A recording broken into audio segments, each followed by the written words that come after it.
I am so happy with how this looks for the Rangers. We have a pitcher, Jack Leiter, and he is a dude. And while I do think his hitting is worse than Derek Jeter, it's not that far off. You're not mentioning 2006. You can mention the other people, not 2006.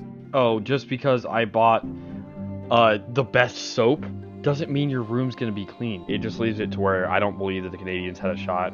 I really don't like the Clippers just kind of sending it in when they're like... Hi, this is Kelly Forbes with the Dallas Stars, and you're listening to Outsiders Opinions with Kevin and Austin. What's up, y'all? Welcome to our NBA Opinions of the Week. This is a question we've seen a lot of talk about, and it does bring into the kind of... I'll ask the man next to me, Austin, this question. This didn't start with LeBron, where he basically was the GM of the team? I don't think it started with LeBron. I think it started with Kobe Bryant. Kobe almost forced himself in a trade to Chicago and said either trade me or trade for a great player, and they ended up trading for Pau Gasol. I think that's probably the first person I think that did that. I have a question back to you.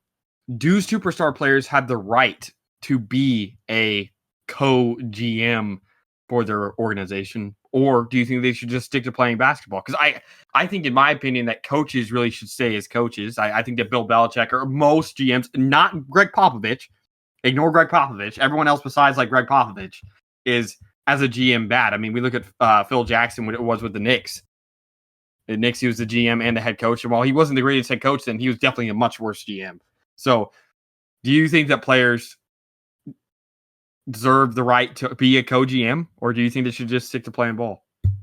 I would say they deserve the right to give input. I don't think they should be the final say. They shouldn't be... How much influence do you think they should have then? What is input?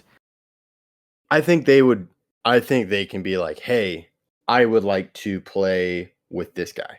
I would like this shooter. Let's say, like you could say Klay Thompson, but also like JJ Redick or someone like a Kyle Korver too. Like if you're LeBron, man, I would love to have Kyle Korver on my team. Can we make that happen? That to me is good input. I would say 40% like, hey, I would like this player. But to me, where it goes overboard is get this player. I don't care what you sign him for, or I'm gone. Kind of with the Kobe example where it started, or I'm going to force a trade. It's that leverage of using their stardom to force them to do whatever they want. Instead of, hey, I want a player like this. And if a GM's like, hey, we can't make that happen. If the contract wouldn't work, we would be giving up guys like that. We don't see it worth that. To me, it's a good relationship. It's not using your power as a star player. Because that's what LeBron has done. And we've seen other players do it too. I think the idea that really spurred this was Damian Lillard was still with the Portland Trailblazers. And Portland was trying to keep him, so they signed Jeremy Grant to this huge contract, thinking Dame would be him. A few days later, Dame's like, I want out. And now the Trailblazers are stuck with that contract because Jeremy Grant doesn't really fit their plan without Dame. It fit with Dame. So they sort of overpaid. To me, that is overuse of their power as a superstar in that GM. Yeah, I get what you're saying. Like, LeBron is an amazing player. The best player of this generation, by far, not close. And I do believe that he is a big reason why his teams win championships. Obviously, being as great as you are, he's a big reason. But I also think he's a big reason why he hasn't won as many rings. And that's him being a GM. He destroys teams before he leaves them. Destroys. That's why I think that the Bulls, the year after Michael retired the first time, he retired and they were so good because all the guys that they had on their team were homegrown, basically. And so when you have all homegrown guys, you don't have worries about contracts. You don't have mismanagement amongst the team. The coach is still the same. But LeBron is making decisions about coaches. Like David Blatt in 2015, led the team to the finals as the head coach, lost to the finals because Caleb and Kyrie were hurt. Then the next year they start amazingly, and then they fire him. Why? LeBron. And it worked out. Tyronn Lue was a good head coach, a serviceable head coach for them. But then they make trades in 2018 to kind of one last run. And it was the worst trades possibly ever to make that happen. The signings before that year to get Dwayne Wade, to get Derrick Rose were also horrible. I'm not going to blame the Isaiah Thomas trade because Kyrie wanted out. So I'm not going to blame LeBron on that. He had no choice in that.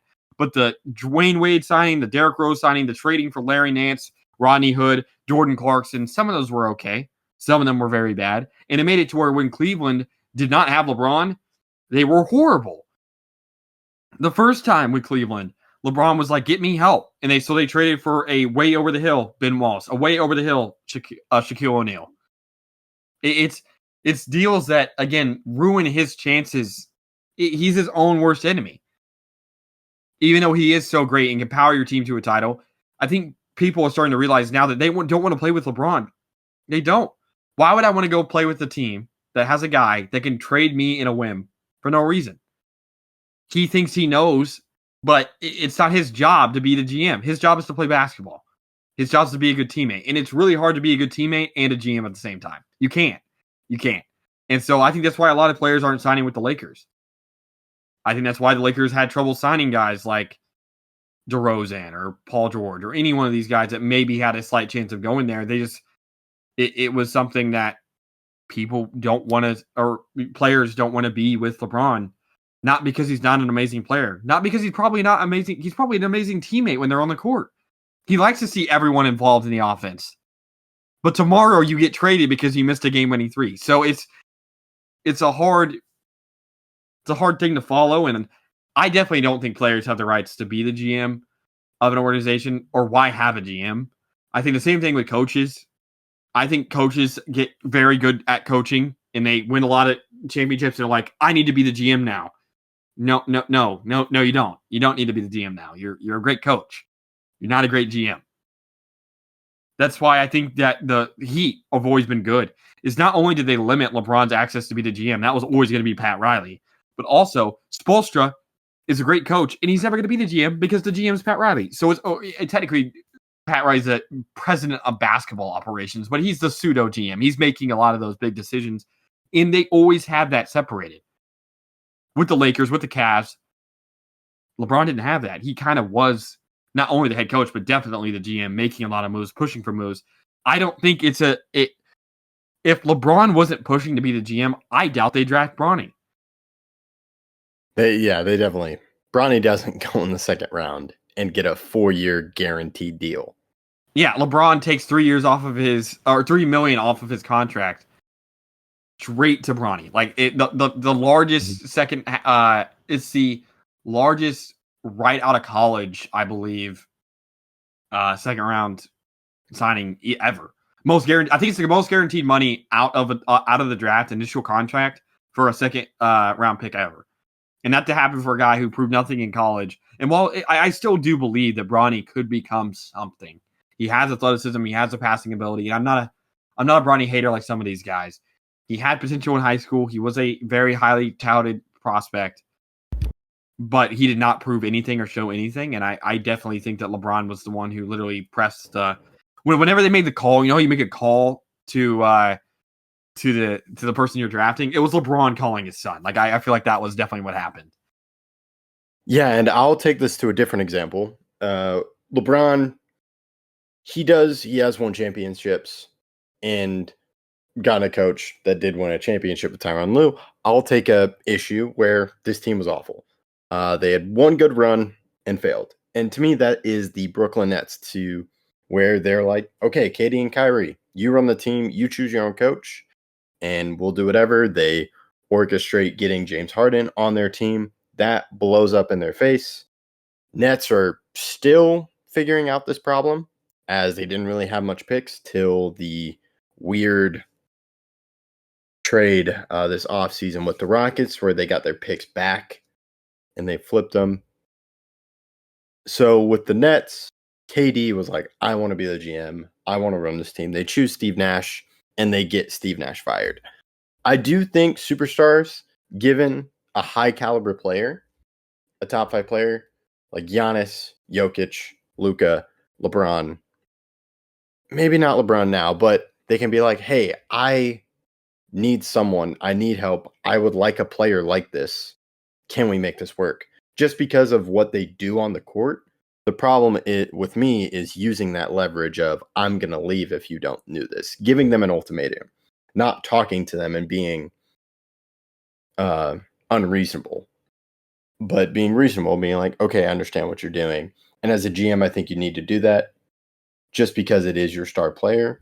And this is in the era of just player empowerment, which was, you could argue, started with Kobe. It is definitely a thing. It is definitely a issue, or it's not a problem. I don't hate it, but I can see it being a problem for player empowerment for a guy that's not really that top tier of guy, but thinks he is. So superstars do help attract, but in the LeBron case, as you mentioned, now it hurts them. Now they can't get top players because they're scared of getting traded. I have nothing more to add. It's the kind of the day and age that the best players in the world just have so much impact. They're making so much money, and I'm not one of those people that's like, oh, they're making so much money, they should be making that much. No, I'm not like that. I mean, the NBA brings in so much revenue, and a large part of that's because of those players and because of those great teams. So they should be compensated because of it. But because so many players are getting are paid so much money, they get the players that they like, the guys that they want to play with, also paid a lot. And it makes it to where, like you said with the Jeremy Grant thing, the thing that brought this up originally, there's no way to effectively get better quickly after that. You're kind of stuck in a rut, and there's nothing you can really do besides just waste away with that player on the roster until he's gone, and then rebuild slowly afterwards.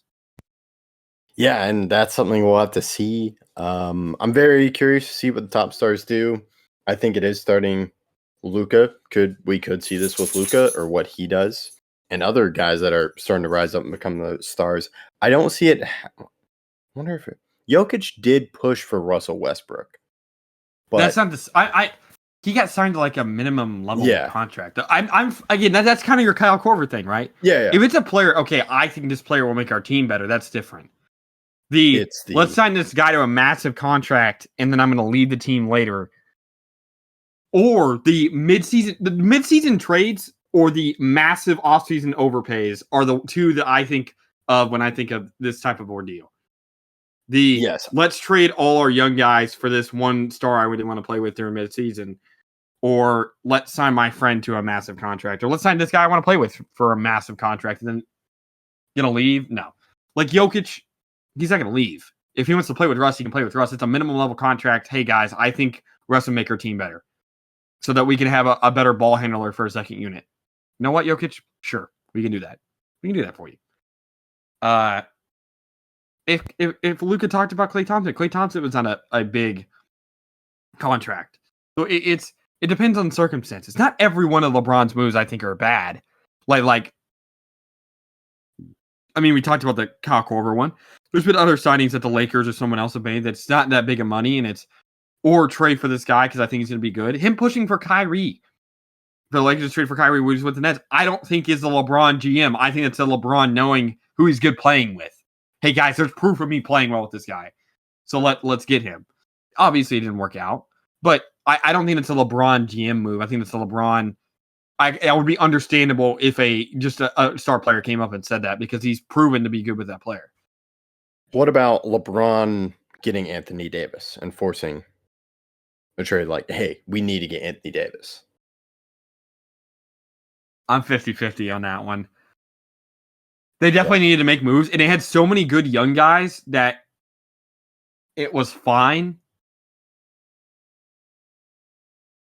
But I would say the Jeremy Grant. Also, LeBron's going to be there for the long haul. So I don't hate the move. Now, is that a LeBron GM move? I will say yes. It's not like the Kyrie one.